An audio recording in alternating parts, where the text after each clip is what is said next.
Another story I heard about myself. This one happened in high school. We had this teacher in high school whose kid went to our high school. His name was Mr. McNamara, and his son Jake McNamara went to our high school. He was a sophomore when I was a senior, so he was 2 years behind me. And Mr. McNamara was an asshole. And one weekend, he and his wife decided to leave town, which you should never do if you're an asshole. And Jake McNamara decided to throw a party at the teacher's house. Hooray! And everyone around town heard about it, and we all got up individually and thought, okay, let's go over there and destroy the place. I walked into this party, everyone I had ever met was there, and everyone was drinking like it was the end of the world. People were drinking like it was the Civil War and a doctor was coming to saw our legs off. It was totally unsupervised. We were like dogs without horses. We were running wild. I walked down to the basement. They had a pool table in the basement. One dude took a running start and threw his body onto the pool table and broke it in half. Another kid found out which room was Mr. McNamara's and went upstairs and took a shit on his computer. So the party was going great. I'm standing in the basement and I'm holding a red cup. You've seen movies. And I'm standing there and I'm holding a red cup and I'm starting to black out. And I guess someone said like, something police.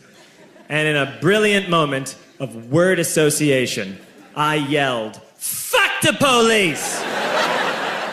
Fuck the police! And everyone else joined in. 100 drunk white children yelling, fuck duh, police.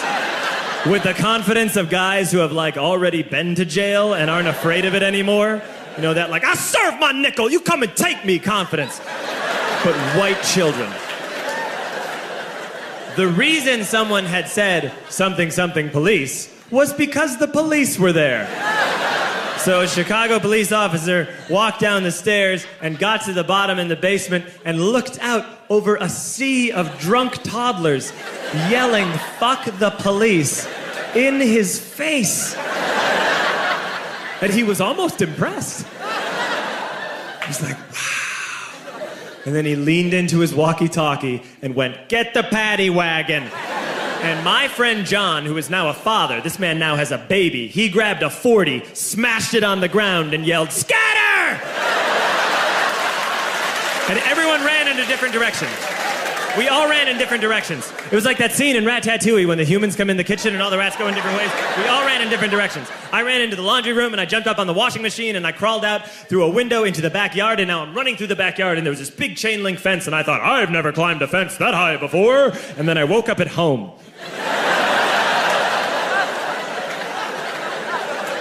On Monday, I went to school because that's what we did back then. And I'm walking into the school building, and who do I see but Jake McNamara? And he says to me, hey, were you at my party on Saturday? And I said, no. You know, like a liar. And he said things got really out of hand. Someone broke the pool table. Someone took a shit on my dad's computer. But the worst thing, he says, the worst thing is that someone stole these old antique photos of my grandmother, and my parents are freaking out about it. And I had that thought that only blackout drunks and Steve Urkel can have.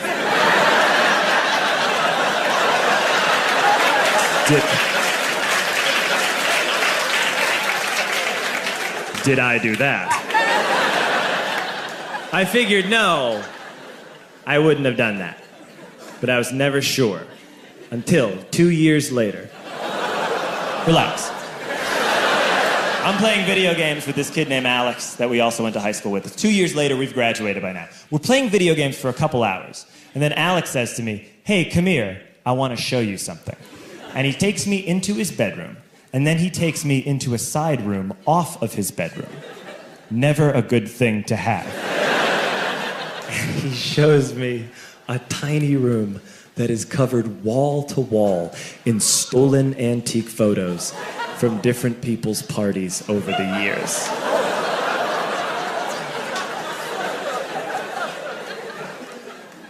said, "Why? Why do you do this?"